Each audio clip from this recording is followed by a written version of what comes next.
e acaba afetando a alma, né? E a personalidade, porque quando a pessoa ela peca, a sua personalidade muda. De repente é uma pessoa boa, é uma pessoa mais tranquila, mas a prática do pecado foi crescendo tão grande na vida daquela pessoa que ela vai perdendo a sua postura, ela vai perdendo as suas ideias, vão sendo outras. É o que nós vimos.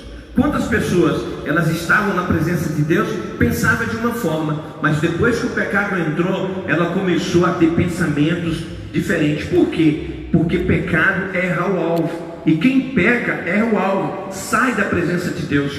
É isso, é aquele que transgride a lei de forma tão terrível que acaba roubando a paz, a alegria das pessoas. Às vezes você olha para uma pessoa e não é mais aquela pessoa que você via, totalmente desfigurada, porque o pecado, ele tira toda a beleza na vida de uma pessoa. Então, e a gente precisa entender que o pecado, ele vai levar as pessoas à ruína, porque o autor do pecado é o diabo, né? O diabo é o autor. Às vezes as pessoas dizem: poxa, pastor, o pecado entrou em Adão. Não. Quem disse que o pecado entrou em Adão? Não.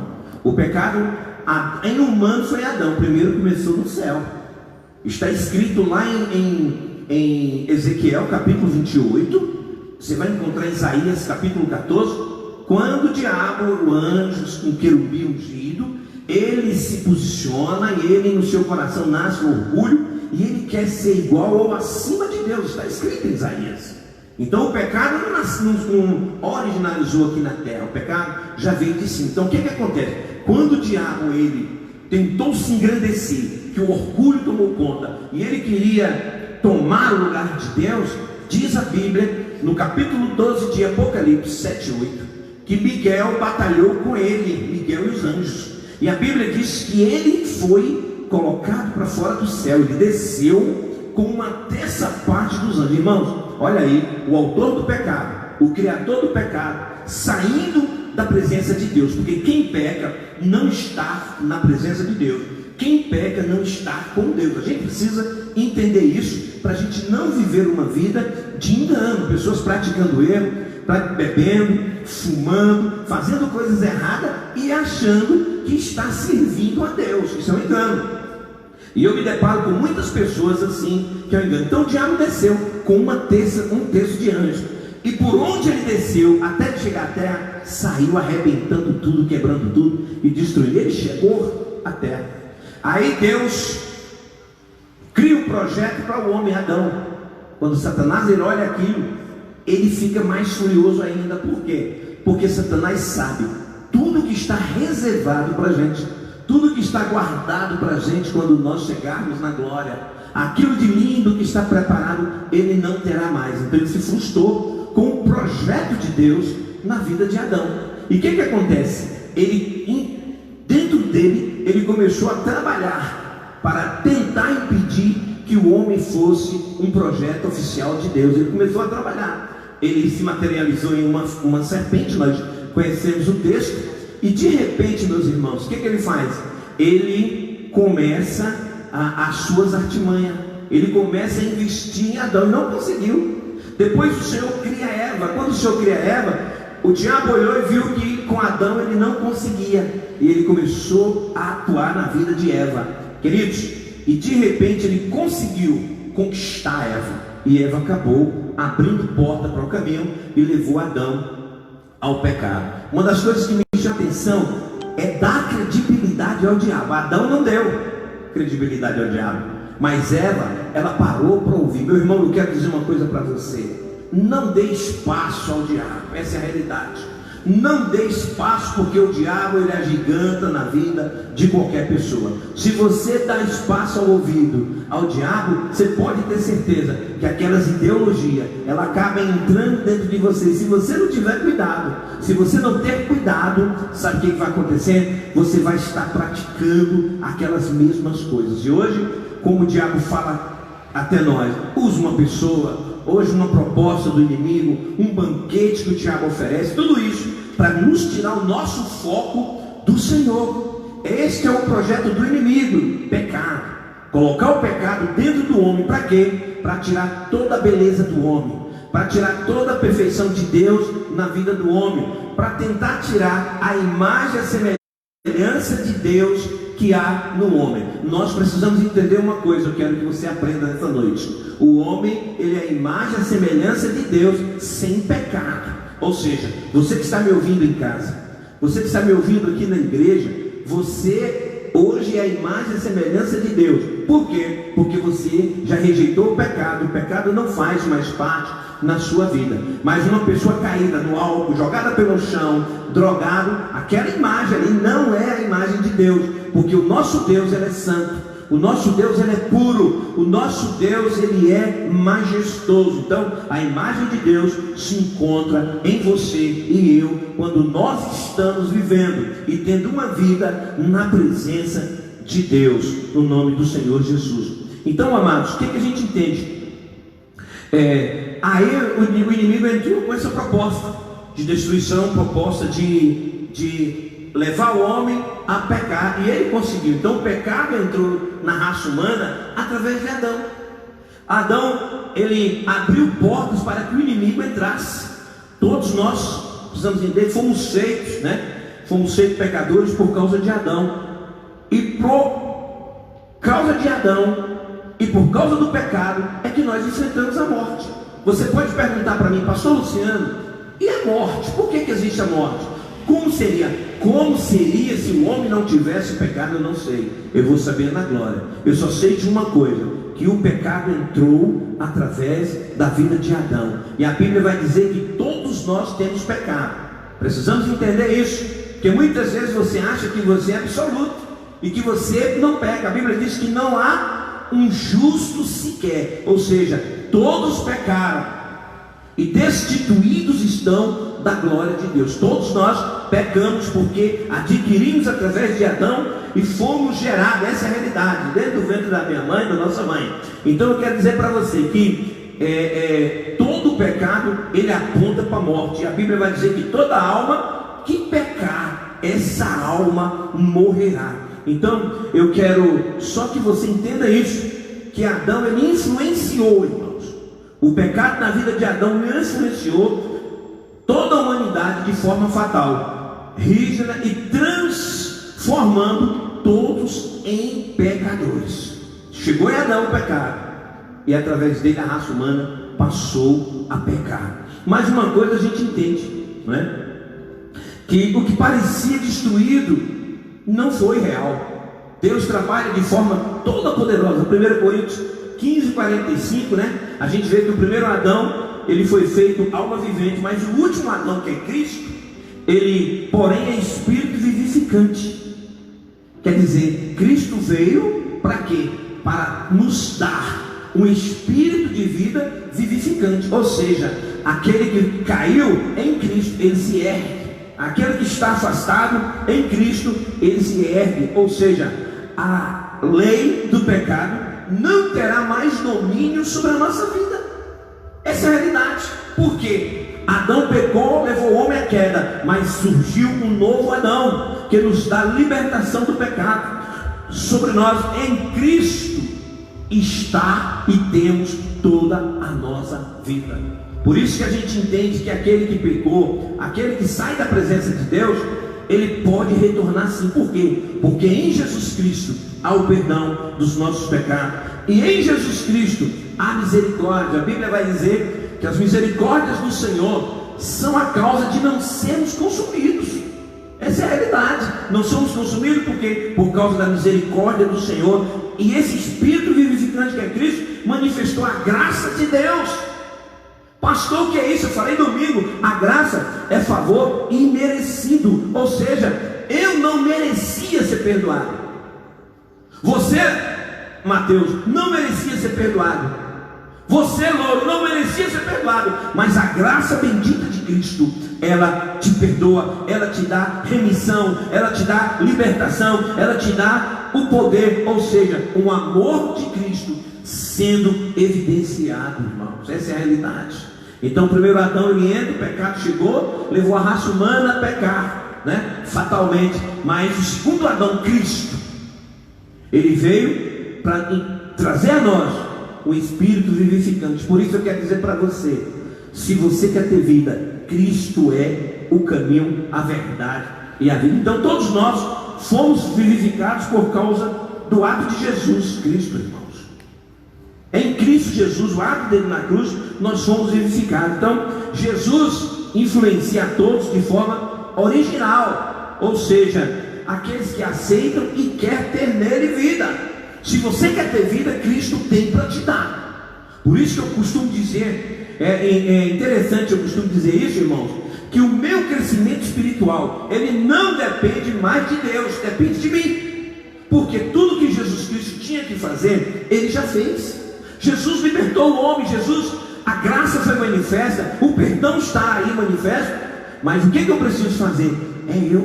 Eu preciso desenvolver a minha salvação. Eu preciso buscar a presença de Cristo a todo instante, a cada momento da minha vida, para que o nome de Cristo venha a ser glorificado na minha vida. Então, o Adão, ele trouxe o espírito de morte, influenciou fatalmente, transferiu o pecado. Mas em Cristo nós recebemos a absolução do pecado.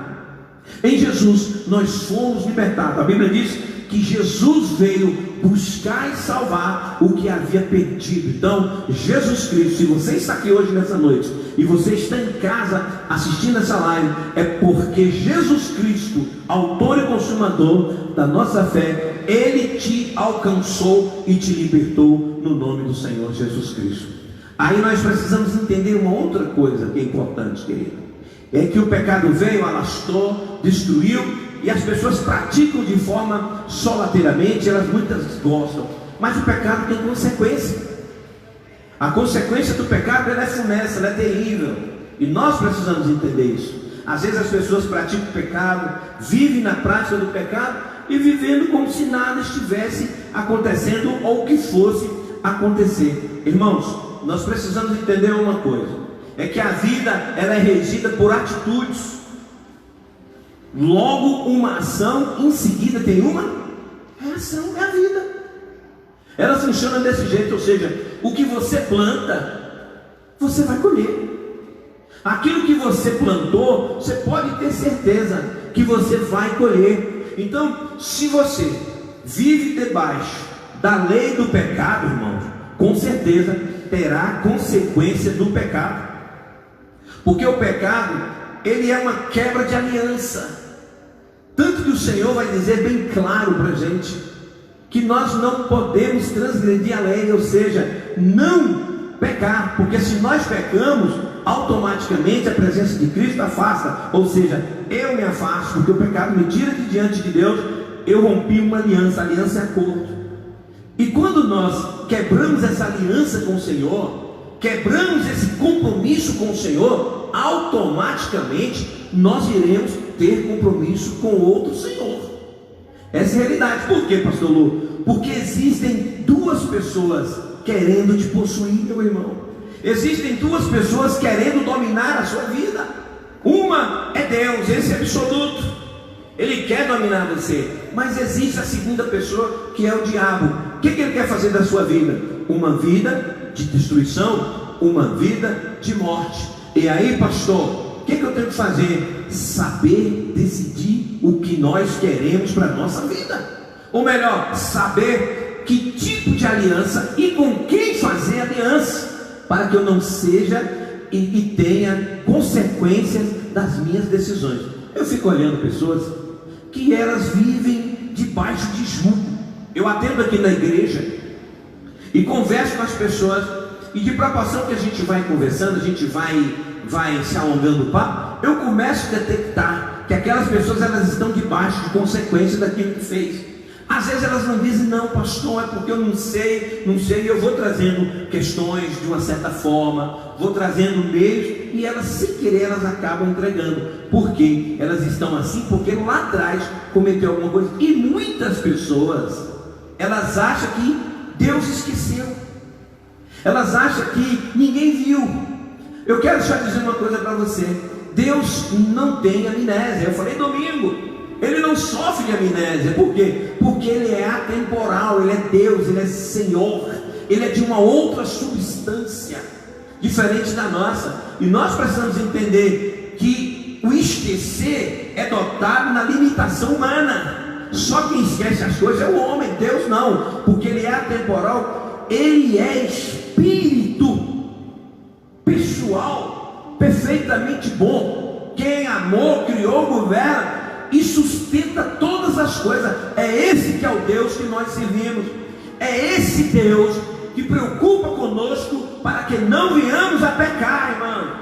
Ele trabalha para que nós possamos estar em aliança com Ele, em acordo com Ele, porque é um desastre na vida humana quando o homem perde a aliança com Deus. Quando o homem sai, ele rompe os laços, quebrou, transgrediu, pegou, aí a porta do inferno elas abrem para essa pessoa, e de repente você vê os comportamentos, você vê a postura de uma pessoa que se diz: poxa, essa pessoa era crente, Nilton, esse rapaz era crente, Júnior, olha o estado desse cara. Você sabe por quê? Porque a Bíblia vai dizer que o segundo estado é pior do que o primeiro. Se você conheceu Jesus, você tinha uma vida não muito boa, e de repente você aceitou a Cristo, a Bíblia diz que o sangue de Jesus, o seu Filho, nos purifica de todo o pecado. Ou seja, pode ser o que você fez, o sangue de Jesus te alcança e te perdoa. Mas se você, durante a caminhada, você fraqueja, você cai na sua fé, você afasta do Senhor, diz a Bíblia que em vez de um demônio, está escrito em Mateus, virá 7. Irmãos, se você tinha um demônio que estava fazendo você viver uma vida de tristeza, uma vida de derrota, uma vida de vergonha, uma vida de desprezo a Deus, agora imagine você com 7. Como vai ser a sua vida? É o que nós vimos nas pessoas. Quebrou a aliança, já foi. Quebrou a aliança. Quando você quebra a aliança, automaticamente você está dizendo: Satanás, agora eu quero que você domine a minha vida, que você seja o meu dono. E quando o diabo entra, meu irmão, a morte aproxima. Eu me lembro do rei Davi. Olha o que é quebrar uma aliança, irmão. Davi foi um guerreiro, um homem escolhido por Deus, um homem separado. Mas a Bíblia diz lá em 2 Samuel, capítulo 11, que Davi, ele cai. Era um dia de guerra, irmãos. Capítulo 11, 2 Samuel. Era um dia de guerra, onde o exército estava na peleja, e o rei Davi, ele está dormindo e acorda tarde. Quando ele sai da sua casa, que ele acorda tarde, ele sai da sua casa no sono, ele dá uma olhada para o lado. Ele sai ali do terreno ali da sua casa real, e ele passeia e olha, e de repente diz a Bíblia que ele encontra uma mulher muito linda, Batseba. Batseba, essa mulher muito linda, e ela estava tomando banho. Ela estava banhando. Diz a Bíblia, aqui está escrito, irmão, que era uma mulher muito linda. Davi olhou ela tomar banho, não contentou, esqueceu que ela tinha um marido, e foi lá e mandou que os seus servos buscassem aquela mulher. E Davi buscou aquela mulher. A Bíblia diz que ele coabitou com ela, pegou Urias, botou na frente do exército, mandou que Joabe colocasse Urias na frente da batalha, colocasse Urias na frente da batalha, e Urias assim fez. Joabe assim fez, colocou Urias, e na hora do confronto era um grupo muito mais forte do que o grupo de Urias, e ele morreu. E Davi tomou Betseba e ficou para como esposa. Mas no capítulo 12, irmãos, olha o que é você quebrar aliança com Deus. No capítulo 12, Deus manda o profeta Natã ir à casa de Isaías, da casa de Davi, e diz assim no versículo 7: então disse Natã a Davi: tu és homem, assim diz o Senhor, Deus de Israel, eu te ungi rei sobre Israel e te livrei das mãos de Saul. O Senhor está dizendo: olha, eu te fiz rei e te dei cobertura contra Saul. Aí ele diz: dei-te a casa de teu senhor e as mulheres de teu senhor em teus braços, e também te dei a casa de Israel e de Judá. E se isto fora pouco, eu teria acrescentado tais e tais coisas. Ele está dizendo: olha, eu te dei a casa, eu te dei as mulheres. Poxa, Davi, se você achou poucas mulheres, falasse comigo que eu ia lhe dar mais. Olha a regalia de Davi, querido. O 9: porque pois desprezaste a palavra do Senhor, fazendo o que era mal perante ele. A Urias o heteu feriste a espada, e a sua mulher tomaste por mulher, depois de o matar com a espada dos filhos de Amon. O Senhor está dizendo: rapaz, para que você fazia isso com o teu servo? E esse Urias amava Davi, defendia Davi. Então o Senhor está dizendo: mas para que isso? Aí o Senhor vai dizer: agora pois, olha aqui, ó, a consequência agora de quem vive no pecado. Agora pois, não se apartará a espada jamais da tua casa, olha, a morte, porquanto me desprezaste e tomaste a mulher de Urias o heteu para ser tua mulher. O Senhor está dizendo: Natan, olha, se prepare, porque a espada vai chegar à morte. Sabe por quê? Porque você tomou Betseba, a esposa de Urias. Queridos, olha o que acontece aqui. Deus está divertindo Davi.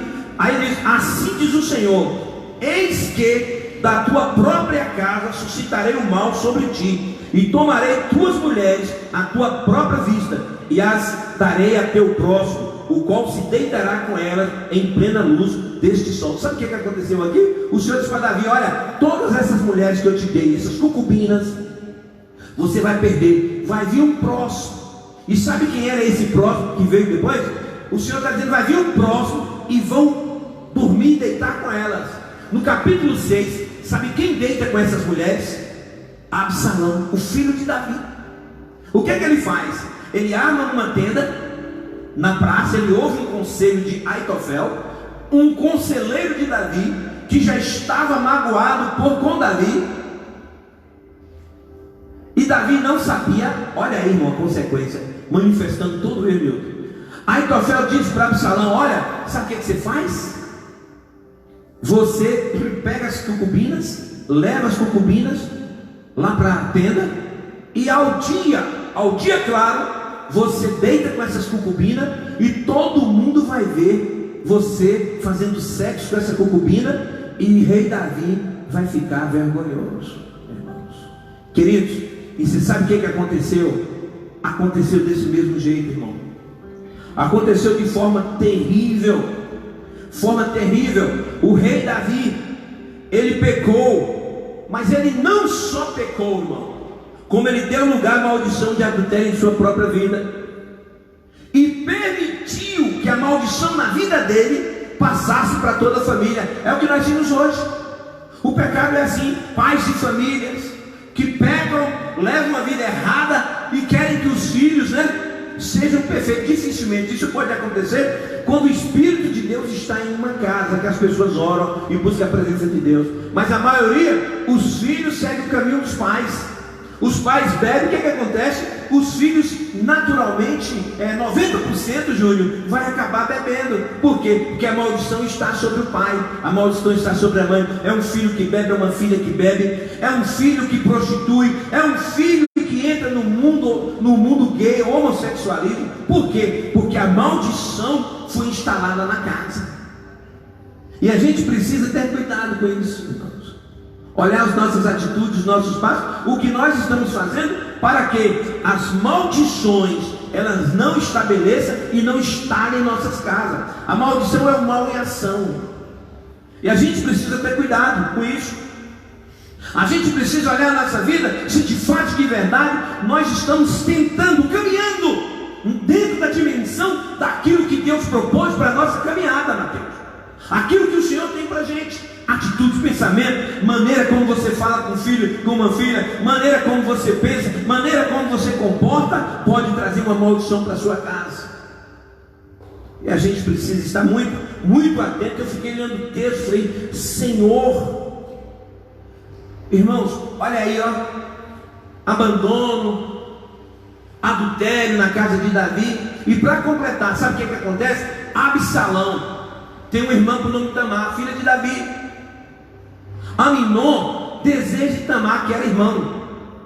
Aminon deseja dormir com Tamar. O que ele faz?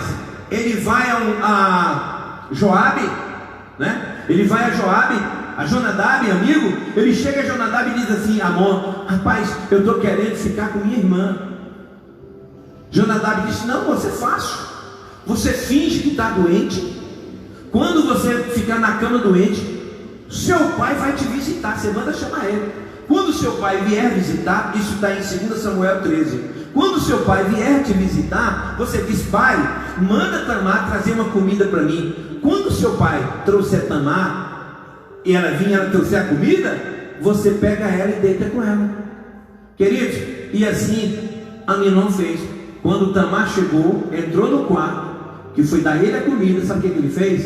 Ele agarrou e violentou e cometeu incesto. Olha a família de Davi: abandono, adultério, incesto. O que Absalão fez? Irmão de Tamar, irmão de Aminon. Absalão propôs no seu coração: eu mato esse desgraçado, ele vai morrer. Ele fugiu e ficou, guardou aquela mágoa. Absalão, o que acontece? Absalão voltou e matou Aminon. Quer dizer, crime. Olha a consequência do pecado em uma família. Irmãos, quantas famílias eu conheço destruturada, prostituta, homossexual, ladrão, olha, traficante, bêbado, roubadores. Eu conheço de monte. E quando você vai estudar a vida, você viu que o pai ou a mãe abriu uma porta para maldição ser instalada na casa. O rei Davi é exemplo. Davi, ele é um exemplo de um péssimo pai. Nós precisamos entender. É claro que depois ele vai receber o título de homem segundo o coração de Deus, mas quando ele tem um arrependimento, a situação de Davi aqui, meus irmãos, não era da melhor. O capítulo 51 está aqui em Salmos. Se você ler 51:10, ele diz: Senhor, cria em mim, ó Deus, um coração puro, renova dentro de mim um espírito inabalável. O espírito de Davi era oscilante. Davi era um João Ninguém, era uma porcaria de pessoa. Por quê? Por causa do pecado. Eu quero dizer para você que o pecado te faz um nada. O pecado leva você a ser um nada. O pecado leva você a viver uma vida de mentira, uma vida de aparência, uma vida irreal. Era o rei Davi. Ele está dizendo: cria em mim, ó Deus, um coração puro, renova dentro de mim um espírito inabalável, porque o espírito dele oscilava. Toda pessoa que está na prática do pecado, ele tem um espírito oscilante. A alma é doente, a alma está ferida e precisa ser curado, ser liberto. Por isso que Jesus disse: conhecereis a verdade e a verdade vos libertará. E nesta noite eu quero apresentar para você que ainda não conhece: Jesus Cristo é a verdade, e em Jesus ele quebrou toda a maldição. Davi vai dizer: Senhor, não me repulse, não me repulse da tua presença, e nem tire o teu espírito. Ele está preocupado. Eu perdi a presença de Deus, eu perdi o espírito. Irmão, quando o cabra é cristão, ele está mal, mas era um escolhido de Deus. Quando o cara é de fato e de verdade homem ou mulher de Deus, que nasceu de Deus e teve uma fragilidade, uma queda, ele sempre pede a Deus para renovar o espírito. Hoje nós encontramos pessoas que vivem na prática do pecado normal, peca de forma simples, de forma tranquila, sem nada acontecer e sem temor nenhum. Aí no versículo 12 ele vai dizer: restitua-me a alegria da tua salvação e sustenta-me com teu espírito voluntário. Ou seja, Davi estava morto espiritual, meu irmãos. Uma das coisas que mais me preocupa, eu já falei aqui em alguns sermões, é que a minha preocupação não é com a morte física, essa morte que a gente está aqui, oi, cai, morre. Não, porque não adianta, nós vamos morrer mesmo. Se você morrer em Cristo, você vai para o céu. Mas a minha preocupação é com a morte espiritual. A gente precisa ter cuidado, irmãos. Eu quero convidar você nessa noite, em nome do Senhor: tenha cuidado com a tua vida. Não deixe que o inimigo tribute na tua vida. Cuidado, não perca, não morra espiritualmente. Porque uma coisa eu vou dizer para você: a pior morte é a espiritual. O cara peca consciente, ele está vendo que ele não pode pecar, mas ele peca. Ele não tem força. É o que a gente encontra. Quantas pessoas não têm força para vir à igreja? Porque elas estão mortas espiritual. Irmãos, e as pessoas vão morrendo, essa morte ela vai entrando gradativamente. E eu quero dizer para os senhores: não se espante com o que eu vou dizer. Você que se encontra aqui na igreja e você que está na live. Existem pessoas que até fazem coisas na igreja, mas eles estão mortos espiritualmente. estão simplesmente fazendo as coisas automaticamente, na alma, nas emoções, porque o espírito já não compraz mais, não tem prazer, não tem mais alegria. Quantas pessoas sentem tomadas dentro de casa? Aí você vai perguntar, e dizer assim: sou crente. Pronto, acabou. Quem é você para dizer que ela não é crente? É crente. Ela tem a experiência, mas muitas vezes tem deles que estão mortos, não tem força nem para vir à igreja. Aí eu fiquei olhando e falei: Senhor, poxa, coisa terrível, funesta o pecado. Mas alguns passos a gente precisa aprender, irmão. A gente precisa para vencer o pecado. E uma das coisas que Deus falou no meu coração é que para vencer o pecado, eu não posso vencer o pecado de vez, logo de primeiro, Nilton. Eu preciso vencer a tentação. Eu preciso ter que vencer a tentação. Porque a tentação, a gente precisa entender isso aqui, irmão. Não é pecado. Todos nós podemos ser tentados. Até Cristo, Jesus foi tentado, irmãos. Jesus, a Bíblia diz que ele foi tentado em toda sorte de tentação. O que você imaginar em Jesus foi tentado, o diabo apresentou. O diabo queria tirar Jesus do caminho da cruz. Então ele teria que trazer para Jesus tudo, para mostrar a Jesus que ele daria, disse: olha, eu te darei tudo, tudo, Jesus.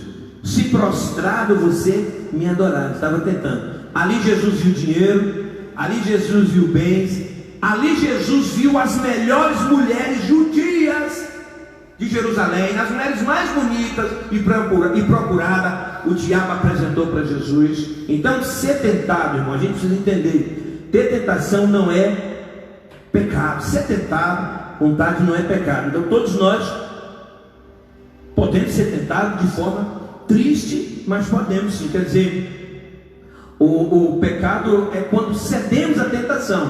Ou seja, só a título de explicação: você olhou determinada coisa, você quer, você está tentado só com aquilo, mas você só está tentado, mas você não partiu em direção àquilo, você não contaminou, não contagiou, então não é pecado, você foi tentado. Interessante que Tiago, ele vai dizer algo muito interessante: cada um é tentado pela sua própria cobiça, quando essa atrai, a seduz. A cobiça o quê? Os olhos. Você é tentado porque os seus olhos alcançou alguma coisa. Você é tentado porque a sua vontade despertou alguma coisa. Os olhos, ele é um agente que aproxima e que traz, né? o pecado.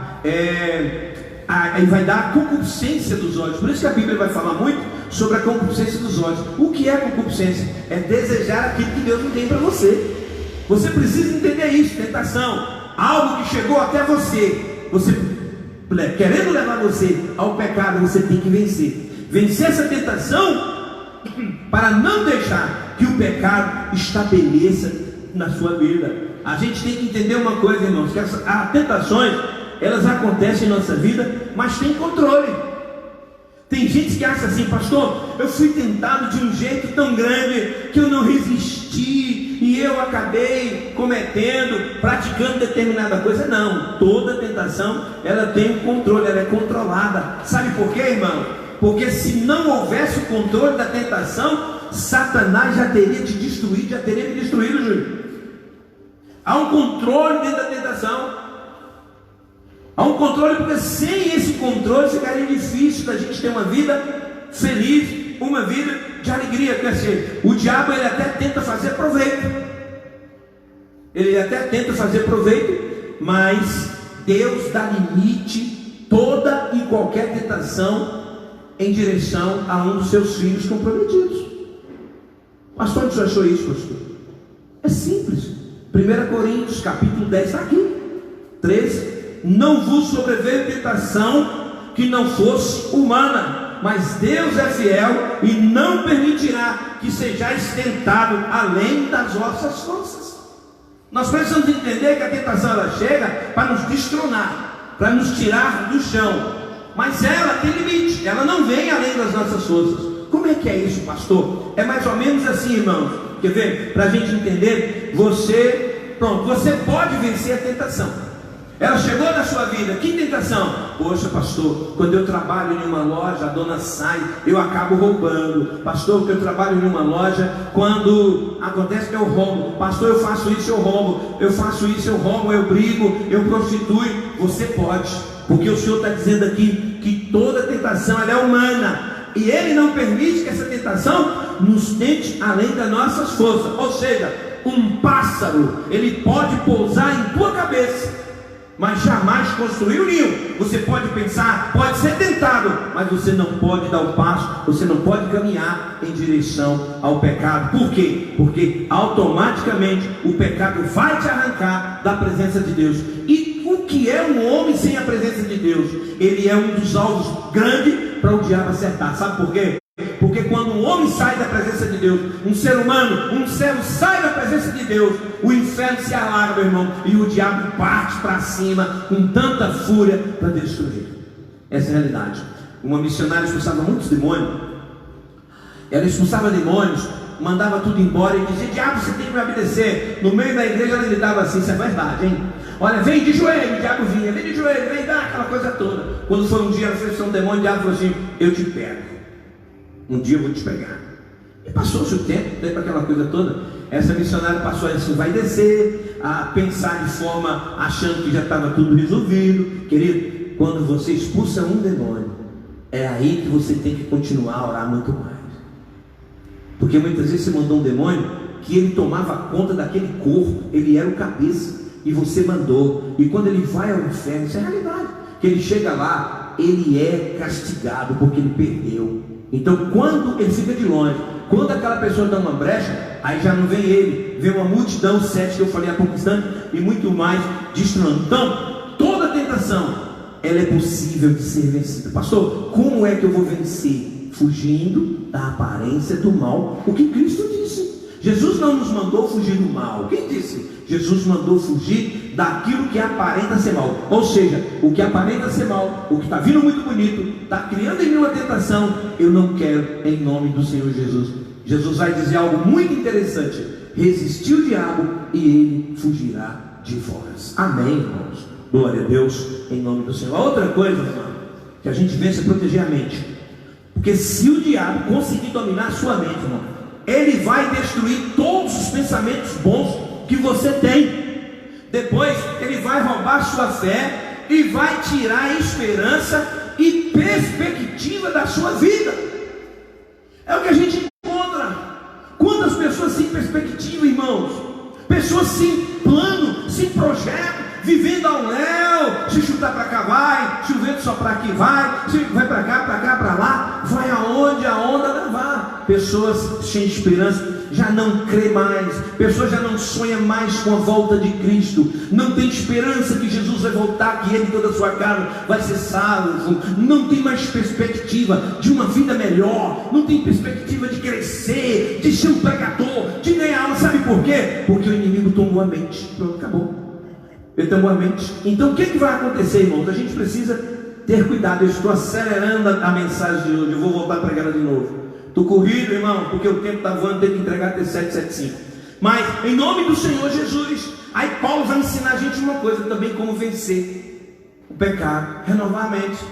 Ele fala lá em Romanos: e não vos conformeis com este mundo, mas transformai-vos pela renovação da nossa mente. Ou seja, como é que é isso, pastor? A cada dia eu preciso estar me renovando, eu preciso estar como buscando de Deus, na presença de Deus. E como isso acontece, irmão? Sabe como vai acontecer? Você precisa de tempo para Deus. Ter tempo para Deus. O problema é que as pessoas pouco tempo têm para Deus. Tem tempo para tudo na vida. Namora, beija, casa, faz sexo, peca, vira um inferno. As pessoas fazem tudo. Vai para academia, vai para o yoga, não pode ir para a igreja, mas fica para cima e para baixo andando. Faz tudo faz. Mas não tem tempo para Deus. É um tolo. Porque a maior grandeza de um homem inteligente, e quem tem uma inteligência de fé, uma fé inteligente, é o que mais gasta tempo na presença de Deus. O Senhor disse: entra no teu quarto em segredo, olha aí, o Senhor vai falar, vai te abençoar. Mateus 6, está escrito. Então a gente perde muito tempo por não estar na presença de Deus. Invista seu tempo com Deus, gaste tempo com Deus, a sua mente vai renovando, porque cada vez Deus vai revelando para você, e você vai crescendo em graça e conhecimento. Então, outra coisa é a Bíblia. Lê Bíblia, irmão, lê diariamente Bíblia. Meu irmão, eu fico morto. As pessoas não leem Bíblia, leem tudo, lê livro, ouve palestra de gente isso, gente tal, faz isso, faz assim, faz acolá, e pouco lê a Bíblia. Eu nunca vi ninguém vencer o diabo sem ler Bíblia. Eu nunca vi ninguém vencer o diabo lendo livro de autoajuda, eu nunca vi. O livro de autoajuda pode me trazer alguma orientação de uma coisa secular, humana, mas espiritual, que o pecado é espiritual. Só a palavra, lâmpada para os meus pés é a tua palavra, luz para os meus caminhos. O salmista dizia muito bem, ele sabia que ele não poderia ficar sem a palavra, irmãos. Quando Davi caiu, ele estava sem a palavra, os seus olhos se alargou, a concupiscência dos seus olhos, o Betseba levou ele à queda, mas a ele aprende lâmpada. O salmista diz, lâmpada para os teus pés, a tua palavra, luz para o meu caminho. Salmo 119, 111, guardei a tua palavra no meu coração, para não pecar contra ti. Querido, se você guarda a palavra no seu coração, você não peca contra o Senhor. Essa é a realidade, irmão. Agora, as pessoas pecam demais. Não tem Bíblia, fica vivendo igual bananeira. Quem já viu escola de bananeira aqui? O pezinho está caindo, tem que encostar uma escora para a bananeira não cair. Tem cristão que ele é escora de bananeira. Fica vivendo na escola de pastor, na escola de líder, de célula, de intercessor. Ah, meu líder falou isso, eu tenho que fazer o que meu líder. E o líder maior, vocês nem Bíblia tem, né? O seu líder maior é Cristo, autor e consumador da tua fé. Foi ele que morreu com cravos na mão, espinho na testa, nos pés, e uma lança do lado. Sabe para quê? Para que você tornasse filho de Deus. Amém? Pastor, e os resultados de quem vence o pecado? Vida nova. Vida nova. Resultado de quem vence o pecado: vida nova com Cristo, irmão. Quem vence o pecado está no novo, está no ápice de Deus para proporcionar novidade de vida. Porque existem pessoas, Cláudia, que não proporcionam novidade na vida de ninguém, só tragédia e derrota. Essas pessoas não tiveram experiência com o Senhor. Paulo tinha tanta experiência que ele vai dizer em Coríntios 5,17. A gente já conhece, né? E assim, se alguém está em Cristo, nova criatura. Vamos voltar. Está em Cristo é não estar no pecado. Se você está em Cristo, você está sem pecado. Aí ele vai dizer, e assim, se alguém está em Cristo, nova criatura é. As coisas velhas, velho o quê? O pecado ficou para trás. É isso, irmão. O evangelho é simples, não tem dificuldades. Mas as pessoas complicam. Querido, eu não sou contra cristão ir em médico, não, está doente, mas cristão vai em autoajuda. Sim, vai. Agora, meu irmão, antes de você ir em autoajuda, lê Bíblia, que Deus vai lhe orientar. Até o profissional da área, você está lendo a Bíblia, Deus até falar com o profissional da área, qual é o problema seu? Porque a palavra é luz. O que é luz? Ela clareia, ela ilumina. Lâmpada ilumina, ela vai clareando onde você vai passar. A palavra vai te iluminando. Por isso que muitos cristãos têm perdido, não lê. Amém? Vida nova. E a outra coisa, o resultado do pecado, sabe o que é? Vida de experiência. É que você, quando vence o pecado, você fica mais experiente para poder ajudar o inexperiente. E depois que você tem experiência, você aprende o quê? A renunciar tudo aquilo que vai tirar você da presença de Deus, Nilton. Amém, queridos? Amém. Vencer o pecado, irmãos. Essa é a realidade na nossa vida, não adianta. Tem pessoas que ficam enroladas no pecado, fica perdido. Eu gostaria de falar mais, mas o tempo não dá. Vamos ficar de pé em nome de Jesus? Porque eu tenho que entregar 7 horas. Já passei, mas passei 3 minutos, 2 minutos. Eu quero orar por você, amém? Fica de pé. Quinta-feira já vai ser 7 horas normal, normal assim, 7 a 8h10, 8h20, porque não vai ter esse decreto de toque de recolher, não. Só vai até quarta-feira. Pai, abençoa os teus filhos que vieram aqui nessa noite. Conceda a bênção da paz, da alegria. Ó Deus, que cada um essa semana tenha uma semana de paz e de poder. Em nome do Senhor Jesus, eu oro e te peço que a tua presença esteja sobre a vida, sobre a família, sobre o emprego, sobre a empresa, sobre o caminhar de cada um, Pai. Em nome do Senhor, está repreendido toda enfermidade e todo mal. Eu declaro a bênção em nome de Jesus, amém, amém. Eu quero mandar um alô para todos que estão escutando, me ouvindo em todo o Brasil. Eu estou mandando um alô para alguns lugares, depois, mas o senhor nem falou meu nome, aí eu não quero hoje ocorrer isso, tá? Um beijão no coração em nome de Jesus. Vai ficar gravado. Querido, vai ficar gravado, hein? Você aí, fala pro pessoal aí, vai enviando lá para estar assistindo o horário que a gente vai ter a live, eles vão entrando e ouvindo, tá bom? Em nome de Jesus, Deus abençoe. Quinta-feira, em nome de Jesus.